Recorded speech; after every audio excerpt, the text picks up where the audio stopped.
Ganpati Y दिवाने खुशियाँ बांटे की पाटील जाते. सो महाराष्ट्राच्या निवडणुकांच्या प्रचार आता शेवटच्या टप्प्यात आलेला आहे आणि सगळ्यात महत्वाचं असं आहे की लोकसभा निवडणुकीपेक्षा विधानसभेच्या निवडणुका किंवा त्यांचे निकाल हे वेगळ्या पद्धतीचे असू शकतात का, अशा खूप चर्चा मोठ्या प्रमाणात सुरू झालेल्या आहेत. जो फॅक्टर लोकसभेमध्ये काम करत होता तोच फॅक्टर आता काम करेल का, याच्याबद्दलही मोठ्या प्रमाणात चर्चा सुरू आहे. त्याच्यामुळे आम्ही हा एक स्पेशल शो करतोय राजदीप सरदेसाईंबरोबर, जे हेलिकॉप्टरमधनं महाराष्ट्रातल्या सगळ्या भागांमध्ये फिरतात. म्हणजे ते हेलिकॉप्टरमधनं बघत नाहीये तर जमिनीवर उतरून सुद्धा लोकांशी त्याच्यामध्ये बोलतायत. त्याच्यामुळे आपण हे समजून घेण्याचा प्रयत्न करणार आहोत की नक्की महाराष्ट्रात काय चाललंय, ज्या वेगवेगळ्या गोष्टी बोलल्या जात आहेत, सांगितल्या जात आहेत, त्याचा ग्राउंडवरती किती इम्पॅक्ट आहे हे आपल्याला समजून घ्यायचं आहे.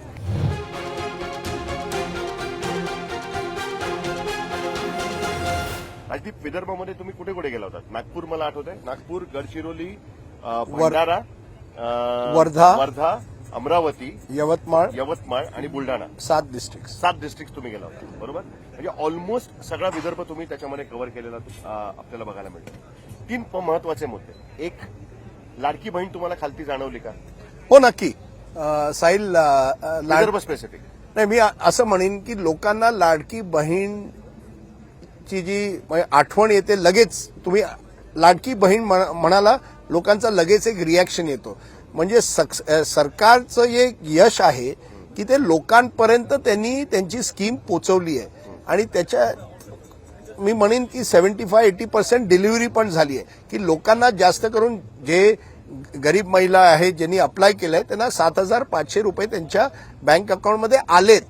आणि त्याचा मोठा जो आहे फर्स्ट मूव्हर ॲडव्हान्टेज आहे. म्हणजे पहिल्यांदा एकनाथ शिंदेच्या सरकारनी ही स्कीमची घोषणा केली. नाही, पण नागपूरमध्ये ठीक आहे, पण गडचिरोलीत गेला तेव्हा लोकांना आठवलं का? नाही, आठवतं. पण त्याच्याबरोबर, आणि हा महत्वाचा मुद्दा आहे, त्याच्याबरोबर लोक हेही म्हणतात की हो आम्हाला पैसे मिळाले, पण महागाई बघा.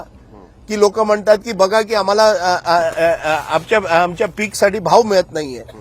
तर एका बाजूला लोक म्हणतात 1,500 रुपये मिळाले, पण तीच महिला, विशेषतर जर ती शेतकऱ्यांच्या परिवारची महिला असो तर ती लगेच म्हणते महागाई बघा किंवा बघा की पीकचा भाव मिळत नाहीये. त्या कारणामुळे लाडकी बहीण आपण कम्पेअर करतो मध्य प्रदेशमध्ये लाडली बहना जे झालेलं, त्याचा खूप फायदा शिवराज सिंग चौहानच्या सरकारला झाला. तसा मला त्या लेवलवर महाराष्ट्रात आत्ता दिसत नाहीये. पण अशी वाटत नाही. वेव्हचा प्रश्न नाहीये. अशी परिस्थिती महाराष्ट्रात आहे की काट्याची जर टक्कर असेल, 2-3% पण जर लोकसभेच्या कम्पॅरिझनमध्ये महायुतीला लाडकी बहीण मुळे फायदा मिळाला, त्याचा इलेक्शनवर खूप परिणाम होणार आहे. कारण की लोकसभेत दोन्ही जे मेन अलायन्सेस होते त्यांचे जे वोट पर्सेंटेज होते म्हणजे 41-42 एकाच पर्सेंटचा फरक होता.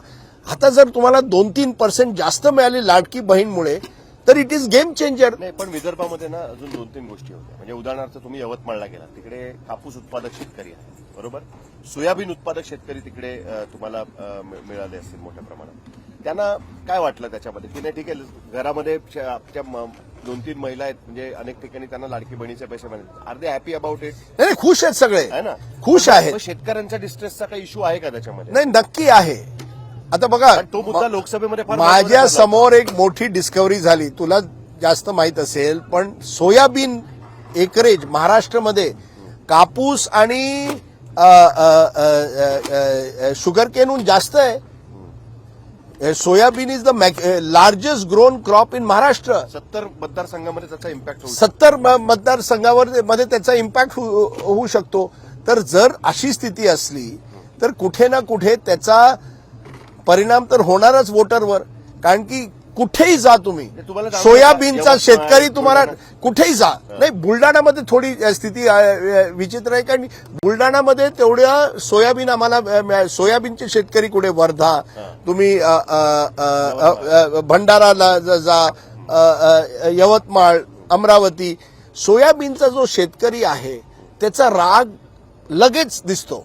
आणि तो म्हणतोय की मला तुम्ही मिनिमम सपोर्ट प्राइस प्रॉमिस केलेली 4,800 रुपयांची मला देतात आहे तुम्ही 4,200. आणि मला कोणी एक रिसीट दाखवली की 12 वर्षापूर्वी पण मला 4,200 मिळायचे.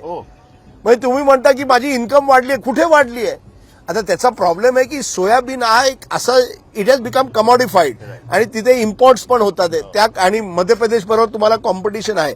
मी कोणाला दोष देत नाहीये, पण लोकांना वाटतंय की सरकारने आमच्या समोर एक धोका केलाय की आम्हाला प्रॉमिस केलं की आम्ही तुम्हाला 400, 800, 5,000 देऊ पर क्विंटल. तुम्ही देत काय ना राजदीप की 2014 पूर्वी भारतीय जनता पार्टीच्या नेत्यांची सगळ्यात मोठी मागणी ही होती की सोयाबीनच्या शेतकऱ्यांना 5,500 ते 6,000पेक्षा जास्त पैसे मिळाले पाहिजे. अरे मला कोणी व्हिडिओ दाखवला देवेंद्र फडणवीसांचा. अच्छा. बघा लोकांकडे व्हॉट्सअपमध्ये सगळं आहे. एका शेतकरीने मला दाखवला, ते बघा देवेंद्र फडणवीस काय म्हणाले 2013 मध्ये की आम्हाला 5,000 ते 6,000 मिळतील.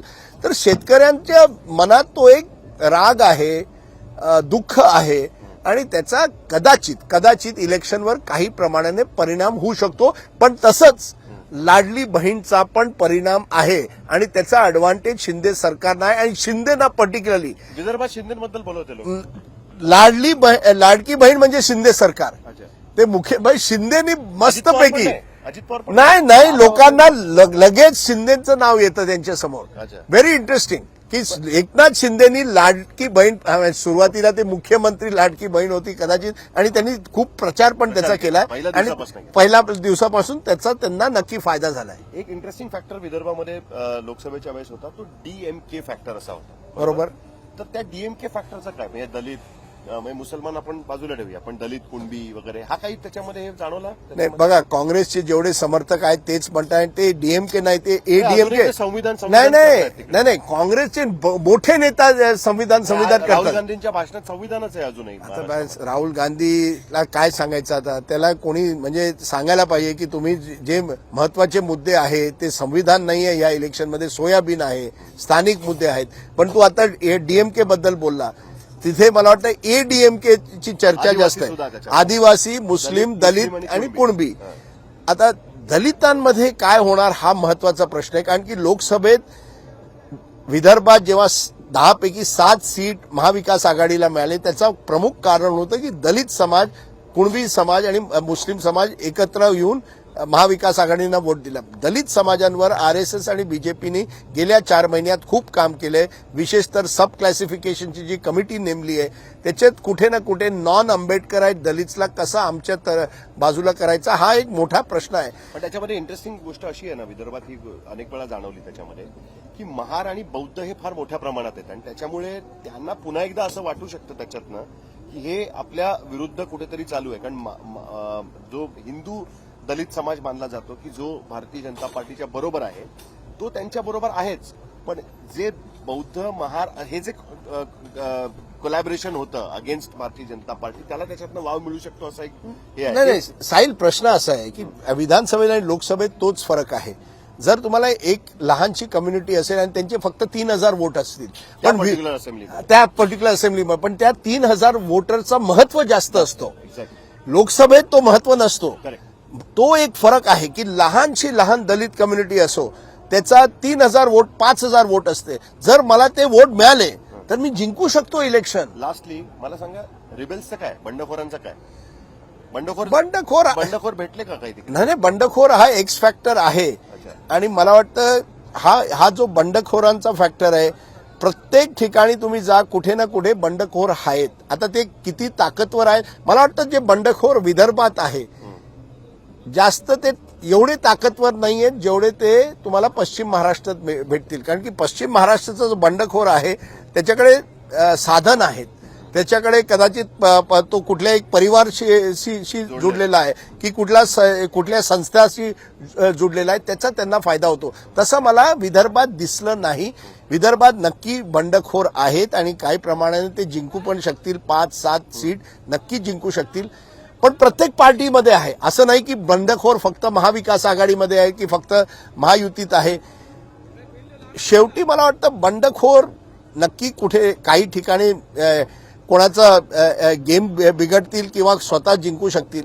पण बंडखोरपेक्षा जास्त जी मला विदर्भात दिसतंय की गरीब तबक्यात अँटी इन्कम्बन्सी जास्त आहे. जिथे अगेन्स्ट करंट गव्हर्नमेंट गडचिरोलीला जा, तिथे जो आदिवासी आहे त्याचा जो राग आहे तो सरकार विरोधात आहे. आणि त्या कारणामुळे तो काही 4-5 महिन्यात मला वाटत नाही आदिवासी समाजमध्ये एवढा मोठा बदल येणार.